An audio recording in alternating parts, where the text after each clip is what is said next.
अस्सलाम वालेकुम and welcome back to the channel from capital of Iran Tehran. सारी दुनिया की नज़रें ईरान के ऊपर इस वजह से हैं कि भाई ईरान की सूरत हाल देखे कि ईरान में कितनी तबाही होगी, कितने मिसाइल दागे गए। लेकिन आपका भाई आपको ईरान की जो खूबसूरती दिखाने के लिए निकला हुआ है, ईरान की मज़े की चीज़ें दिखाने के लिए निकला हुआ है। और इस वक्त हमारे साथ मौजूद है मुनव्वर अंकल जो कि तेहरान में होते हैं और बेसिकली इनका कराची से ताल्लुक़ है। और उसके साथ है हमारे मोहम्मद शब्बीर भाई, ये भी पाकिस्तान से होते हैं। तो अंकल जी मुझे बताएं कि सबसे पहले हम कहाँ जाएंगे अभी हम जा रहे हैं पुल तबीयत। तेहरान एक इंतहाई खूबसूरत तरीन शहर है, तो उसमें कुछ जगहें हैं घूमने फिरने की, तो हमने कहा आपको कुछ वहाँ पे जगहें दिखाते हैं। पहली जो हमारी डेस्टिनेशन है पुल तबीयत है। देखते हैं कि पुल तबीयत पे जाके हमारी तबीयत खुश होती है कि नहीं। व्लॉग को मुकम्मल देखें।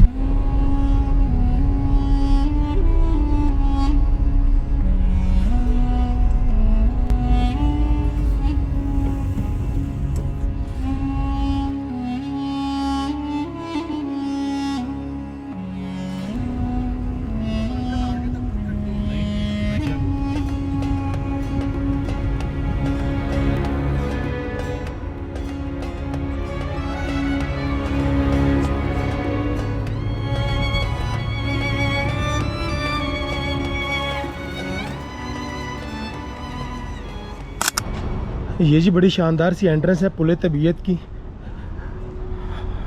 कितना खूबसूरत सीन लग रहा है यहाँ पे देखें।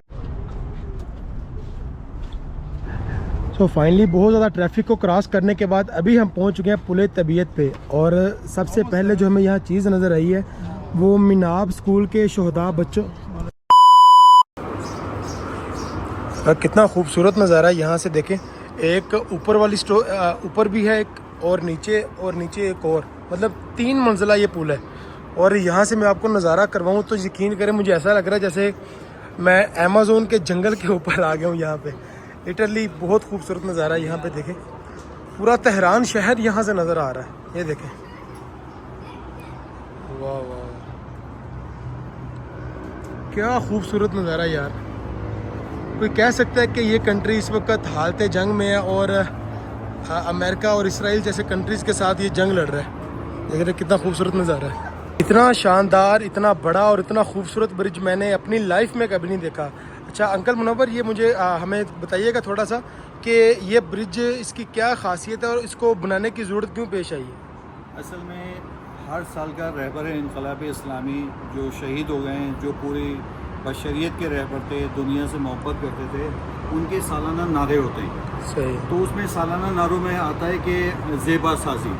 तो ये ज़ेबा साजी जो है उसके ऊपर ये काम हुआ है और इसमें बहुत सारी सहूलतें, बैठने की जगहें, मुख्तलिफ रास्ते नीचे जाने के, ऊपर जाने के हैं। तो हर साल का जो नारा होता है पूरी मिल्लत उसको फोकस करती है और उसके बाद जो है उसको बेस बना के काम किया जाता है और एन फितरत एन कानून के मुताबिक होता है वो सारे। बड़ा ही खूबसूरत ब्रिज है यार। मैं इमेजिन नहीं कर सकता था कि जो पुल तबीयत है वहाँ जाके मेरी तबीयत खुश हो जाएगी। वाकई ही यहाँ पे आके मेरी तबीयत खुश हो गई है। आप खुद देखें यहाँ पे, और यहाँ से मैं आपको नीचे का नज़ारा करवाऊँ।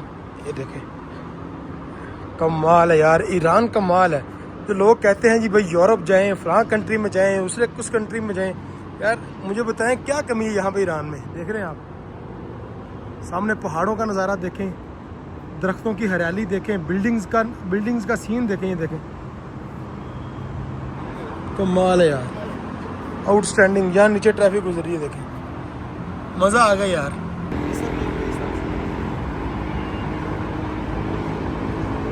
हालत जंग में भी होके ईरान ने इस तरह की टूरिस्ट प्लेसेस को ताला नहीं लगाया हुआ, बंद नहीं किया हुआ, बल्कि अपनी पब्लिक के लिए खोले रखा हुआ है कि यार जो जंग है वो हमारी फ़ौज लड़ रही है, आप लोग इंजॉय करो, हम आपके जो है वो मुहाफिज हैं। और सबसे बड़ी जो चीज़ है कि 40-45 साल से आप एक कंट्री पाबंदियों का शिकार हो और उसके बावजूद भी इस लेवल का कोई ब्रिज बना दे, इस लेवल का पुल बना दे, तो यार सलाम है यार, इस चीज़ को सलाम है। और यहाँ से व्यू देखें, एंड हो गया भाई यहाँ पे, तो कमाल है।